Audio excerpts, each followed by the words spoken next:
முன் செய்திகளுக்காக சாவித்ரி. இன்றைய முதன்மை செய்திகள்.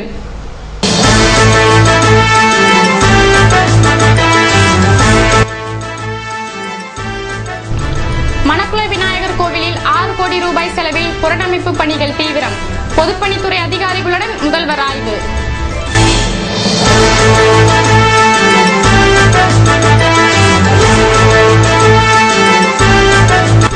ராகுல் காந்தி பிறந்த நாள் புதுவையில் கொண்டாட்டம். மணக்குள விநாயகர் கோவில் காங்கிரசார் தங்கத்தேர் இழுத்து முதியோருக்கு அன்னதானம்.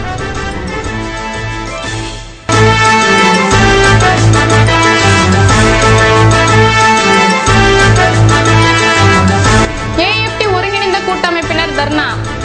நிலுவையில் உள்ள சம்பளத்தை வழங்கி மில் தொழிலாளர்களின் பஞ்சத்தை போக்க கோரிக்கை.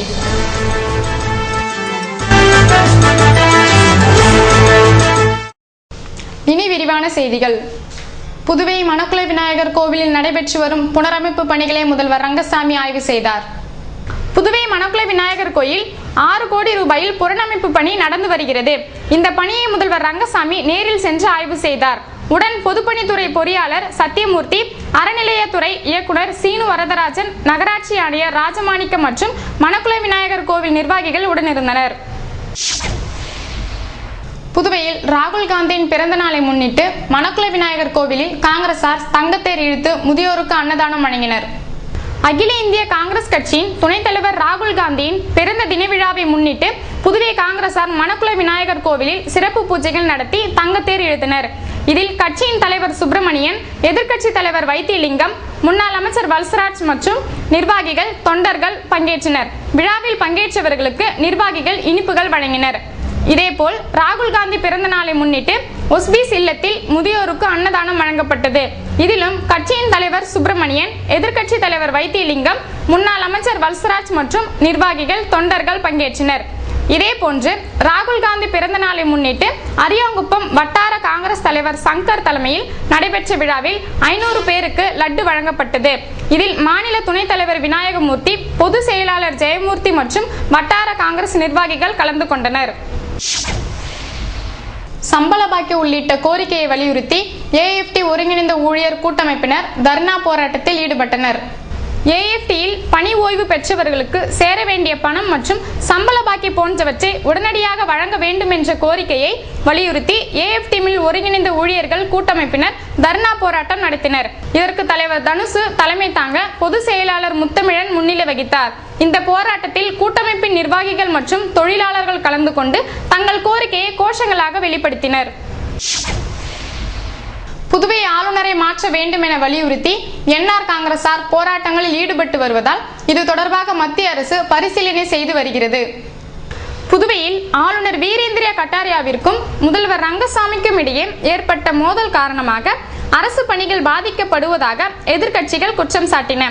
முதல்வர் ரங்கசாமி மக்கள் பணிகளில் அக்கறை காட்டுவதில்லை என ஆளுநர் பகிரங்கமாகவே குற்றம் சாட்டினார். இது போன்ற சூழ்நிலையில் காங்கிரஸ் ஆட்சி காலத்தில் நியமிக்கப்பட்ட ஆளுநர்களை ஓரம் கட்ட நடவடிக்கை எடுத்து பாரதிய ஜனதா அரசு புதிய ஆளுநர்கள் பட்டியலை தயாரித்து வருகிறது. இதனால் புதுவை ஆளுநரான வீரேந்திர கட்டாரியா தனது பதவியை தக்க வைத்துக் கொள்ள டில்லி சென்று பிரதமர் நரேந்திர மோடியை சந்தித்து பேசினார். அப்போது அவர் புதுவை அரசு மருத்துவக் கல்லூரி மாணவர் சேர்க்கைக்கு மருத்துவ கவுன்சில் அனுமதி வழங்க நடவடிக்கை எடுக்க வேண்டும் என வலியுறுத்தியதாக ஆளுநர் மாளிகை தரப்பில் செய்தி குறிப்பு வெளியிடப்பட்டது. இது போன்ற சூழ்நிலையில் செவ்வாய்க்கிழமை காலை அரியாங்குப்பம் என்ஆர் காங்கிரஸ் பிரமுகரும் முதல்வர் ரங்கசாமியின் தீவிர விசுவாசியுமான கனகராஜ் மற்றும் சிலர் ஆளுநர் மாளிகை முன்பாக கற்பூரம் ஏற்றியதுடன் 101 தேங்காய்களை உடைத்தனர். அவர்கள் மீது வழக்கு பதியப்பட்டுள்ளது. இந்த நிலையில் புதன்கிழமையன்று காமராஜ் நகர் தொகுதி என்ஆர் காங்கிரஸை சேர்ந்த பெண்கள் சுமதி என்பவர் தலைமையில் காமராஜ் சாலையில் ஆர்ப்பாட்டத்தில் ஈடுபட்டனர். துணைநிலை ஆளுநர் கட்டாரியாவை மத்திய அரசு திரும்ப பெற வேண்டும் என கோஷங்கள் எழுப்பினர். இது போன்ற என்ஆர் காங்கிரஸ் சார்பில் நடத்தப்படும் போராட்டங்கள் மற்றும் மாநில அரசின் வற்புறுத்தல் போன்றவை காரணமாக ஆளுநரை மாற்றுவது குறித்து மத்திய அரசு பரிசீலித்து வருவதாக டில்லி வட்டாரங்கள் தெரிவித்தன. புதுவை கிருஷ்ணா நகரில் ஆதரவற்ற குழந்தைகளுக்கான இல்லத்தை அமைச்சர் ராஜவேலு திறந்து வைத்தார். புதுச்சேரி கிருஷ்ணா நகரில் இயங்கி வரும் உய்கேர் என்ற தொண்டு நிறுவனம் புதுச்சேரி மற்றும் தமிழ்நாடு பகுதியில் உள்ள தாழ்த்தப்பட்ட மற்றும் வறுமை கோட்டுக்கு கீழ் உள்ள மக்களின் கல்வி மற்றும் மருத்துவ மேம்பாட்டுக்காக தொண்டாற்றி வருகிறது. தற்போது குழந்தைகளுக்காக மாசிலா இல்லம் என்ற பெயரில் 10 குழந்தைகளுக்கு கல்வி மற்றும் இருப்பிடம் அளிக்க முடிவு செய்து உள்ளது. அதற்கான புதிய இல்லத்தை சமூக நலத்துறை அமைச்சர் ராஜவேலு, அரசு கொறடா நேரு மற்றும் வீட்டு வசதி வாரிய தலைவர் மதி என்கிற வெங்கடேசன் ஆகியோர் துவக்கி வைத்தனர். பிரான்ஸ் நாட்டு தொண்டு நிறுவனமான மிஷன் இமானிடர் நிறுவன தலைவர் தியரி கங்னேர் மாசிலா இல்லத்தின் பெயர் பலகையை திறந்து வைத்தார். கிருஷ்ணா நகர் குடியிருப்போர் நலவாழ்வு சங்கத்தின் பொறுப்பாளர்கள் மற்றும் கிருஷ்ணா நகர் மாதர் சங்கத்தின் பொறுப்பாளர்களும் கலந்து கொண்டனர்.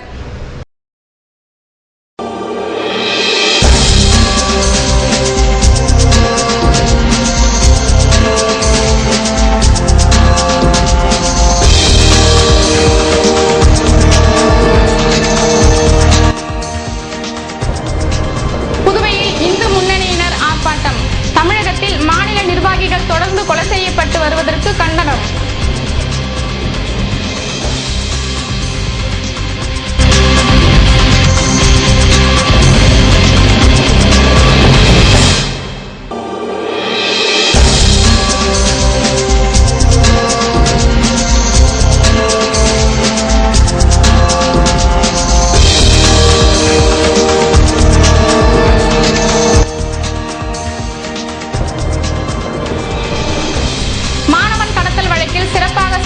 போலீசாருக்கு முதல்வர் ரங்கசாமி பாராட்டு.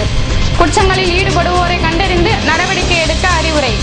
விபரம் விளம்பர இடைவேளைக்கு பிறகு.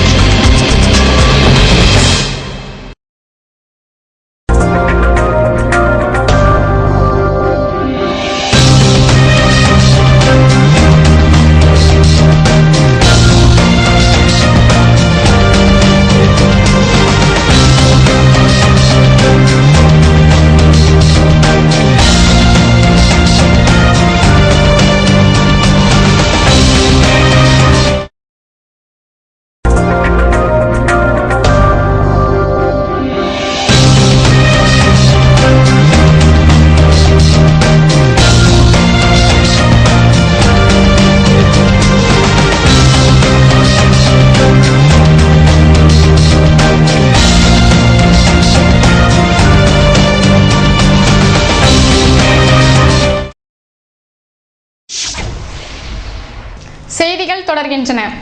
கூடப்பாக்கம் அரசு பள்ளியில் பொதுத் தேர்வின் போது அதிக மதிப்பெண்கள் பெற்ற மாணவ மாணவிகள் பாராட்டி கௌரவிக்கப்பட்டனர்.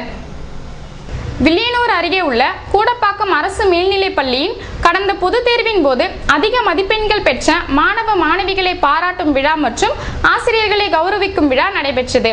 இந்த நிகழ்ச்சியில் பள்ளி துணை முதல்வர் வைத்தியநாதன் வரவேற்புரையாற்ற சிறப்பு விருந்தினராக கலந்து கொண்ட தொழிலதிபர் ஜெயக்குமார் மாணவ மாணவிகள் மற்றும் ஆசிரியர்களுக்கு பரிசளித்து பாராட்டினார்.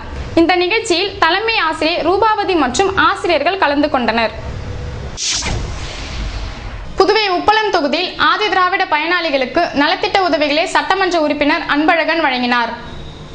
புதுச்சேரி அரசு ஆதி திராவிட நலத்துறை மூலம் உப்பளம் சட்டமன்ற தொகுதியை சேர்ந்த அட்டவணையின கருவுற்ற தாய்மார்கள் மற்றும் பாலூட்டும் தாய்மார்கள் திருமண உதவித்தொகை, வீடு கட்ட மானிய உதவித்தொகை மற்றும் ஈம சடங்கிற்கான உதவித்தொகை மொத்தம் 5,65,000 ரூபாயை தொகுதி சட்டமன்ற உறுப்பினர் அன்பழகன் பயனாளிகளுக்கு வழங்கினார். இந்நிகழ்ச்சியின் போது துறை இயக்குனர் பொறுப்பு இளங்கோவன், துணை இயக்குனர் ராஜேஸ்வரி, நல ஆய்வாளர் பழனி ஆகியோர் உடனிருந்தனர். தமிழகத்தில் இந்து முன்னணி தலைவர்கள் படுகொலை செய்யப்படுவதை கண்டித்து புதுவையில் ஆர்ப்பாட்டம் நடத்தப்பட்டது. தமிழகத்தில் சமீப காலமாக இந்து முன்னணியினர் படுகொலை செய்யப்படுகின்றனர். இதனை தமிழக அரசு கண்டுகொள்ளாமல் மெத்தன போக்காக நடந்து கொள்கிறது. நேற்று தமிழ்நாடு திருவள்ளூர் மாவட்டத்தைச் சேர்ந்த சுரேஷ் என்பவர் வெட்டி படுகொலை செய்யப்பட்டார். இதனை கண்டித்து புதுவை சாரம் அவ்வை திடல் முன்பு இந்து முன்னணி சார்பில் கண்டன ஆர்ப்பாட்டம் நடைபெற்றது. இதில் தலைவர் சுனில்குமார், முருகையன், ராமன், பிஜேபி முன்னாள் தலைவர் தாமோதரன் மற்றும் பலர் கலந்து கொண்டனர். புதுவையில் பள்ளிக்கு சென்ற மாணவன் கடத்தப்பட்ட வழக்கில் குற்றவாளிகளை கைது செய்த காவல்துறையினருக்கு முதல்வர் ரங்கசாமி பாராட்டு தெரிவித்தார். புதுவை லாஸ்பேட்டை கிருஷ்ணா நகர் 12வது பி குறுக்கு தெருவில் வசிக்கும் மோகனகிருஷ்ணன் என்பவர் மரக்காணம் அரசு பள்ளியில் ஆசிரியராக பணியாற்றி வருகிறார். இவரது மனைவி கல்பனா ஜிப்மரில் செவிலியராக பணிபுரிந்து வருகிறார். இவர்களின் மகன் ஹரிஷ் சந்தர் காந்தி வீதியில் உள்ள தனியார் பள்ளியில் 10ஆம் வகுப்பு படித்து வருகிறார். இவர் திங்கட்கிழமை காலை சைக்கிளில் பள்ளிக்கு சென்றபோது ரெயின்போ நகர் 5வது குறுக்கு தெருவில் காரில் வந்த கும்பல் வழிமறித்து கடத்தி சென்றது. இதன் பின்னர் ஹரிஷின் தாய் கல்பனாவின் செல்போனில் தொடர்பு கொண்ட கடத்தல் கும்பல் 30 லட்சம் ரூபாய் கொடுக்காவிட்டால் மகனை கொலை செய்து விடுவதாக கூறி இணைப்பை துண்டித்து விட்டது. இதனை கேட்டு அதிர்ச்சியடைந்த கல்பனா லாஸ்பேட்டை காவல் நிலையத்தில் புகார் தெரிவித்தார். இது போன்ற சூழ்நிலையில் பிற்பகல் 1 மணிக்கு தொடர்பு கொண்ட கடத்தல் கும்பல் பணத்தை கேட்டு மிரட்டியுள்ளனர். இதனிடையே தனிப்படை போலீசார் புதுவை முழுவதும் தீவிர வாகன சோதனை நடத்தி கடத்தல் கும்பலை தேடி வந்தனர். இந்நிலையில் கடத்தப்பட்ட மாணவன் ஹரிஷ் முருகா தியேட்டர் அருகில் நிற்பதாக தகவல் கிடைத்ததும் அவரது உறவினர்கள் சென்று மாணவனை அழைத்து வந்தனர். இதன் பின்னர் மாணவனை போலீசார் காவல் நிலையம் அழைத்து சென்று கடத்தப்பட்ட விவரங்களை கேட்டறிந்ததுடன் கடத்தல்காரர்கள் வாகனம் சென்ற வழியாக மாணவனை அழைத்து சென்றனர்.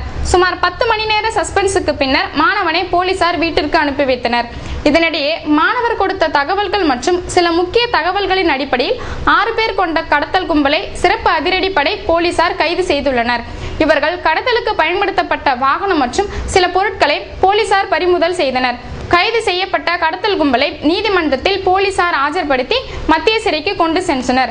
இதனிடையே மாணவர் கடத்தல் வழக்கில் குற்றவாளிகளை கைது செய்ததை தொடர்ந்து டிஜிபி காமராஜை சந்தித்த மாணவனின் தாய் கல்பனா நன்றி தெரிவித்தார். இதன் தொடர்ச்சியாக மாணவன் கடத்தல் வழக்கில் தொடர்புடைய குற்றவாளிகளை பிடித்த சிறப்பு அதிரடி படையினர் டிஜிபி காமராஜ் தலைமையில் முதல்வர் ரங்கசாமியை சந்தித்தனர். அப்போது அவர்களை முதல்வர் ரங்கசாமி பாராட்டினார். புதுவை கிருஷ்ணா நகரில் தரமற்ற முறையில் சாலை போடுவதை கண்டித்து பொதுமக்கள் மறியலில் ஈடுபட்டனர். கிருஷ்ணா நகர் 7வது கிராஸில் சாலை போடும் பணி தற்பொழுது நடைபெற்று வருகிறது. அந்த சாலை தரமில்லாத முறையில் போடப்படுவதாக கிருஷ்ணா நகர் நலவாழ்வு சங்கத்தினர் இன்று சாலை மறியல் செய்தனர். அதிகாரிகள் விரைந்து வந்து சாலையை சிறந்த முறையில் போட்டு தருவதாக உறுதியளித்ததின் பேரில் மறியல் விலக்கிக் கொள்ளப்பட்டது.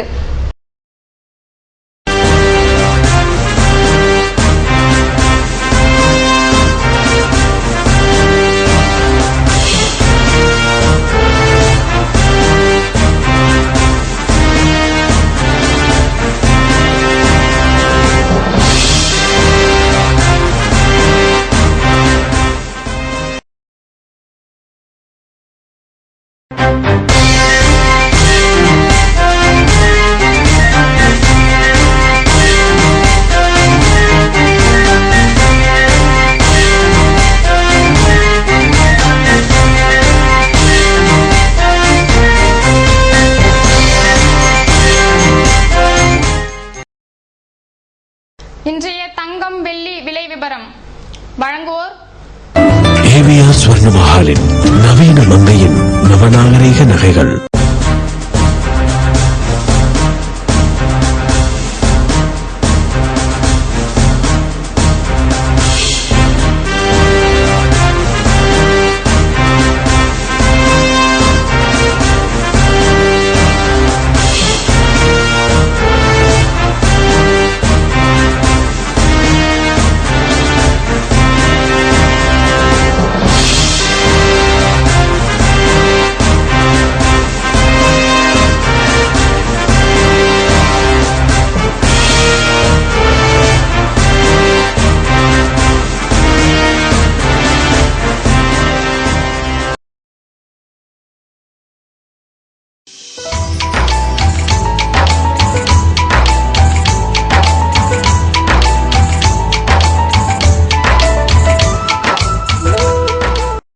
புதுவையில் இன்றைய வெப்பநிலை அதிகபட்சமாக 31 டிகிரி செல்சியஸாக பதிவானது.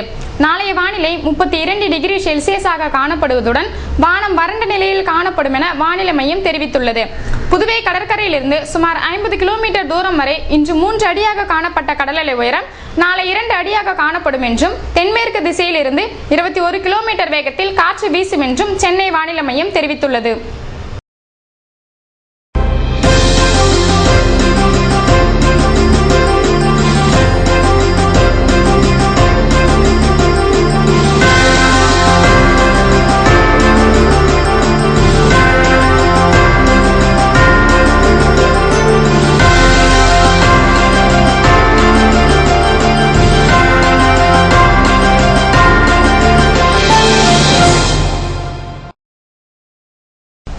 மீண்டும் இன்றைய முதன்மை செய்திகள்.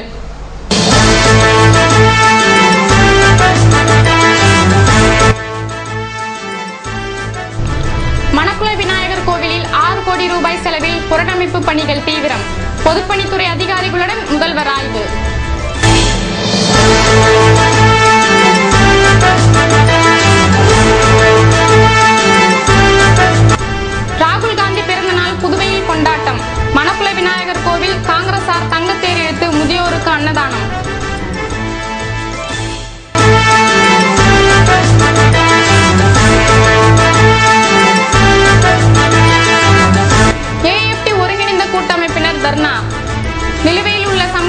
வழங்கி மில் தொழிலாளர்களின் பஞ்சத்தை போக்க கோரிக்கை.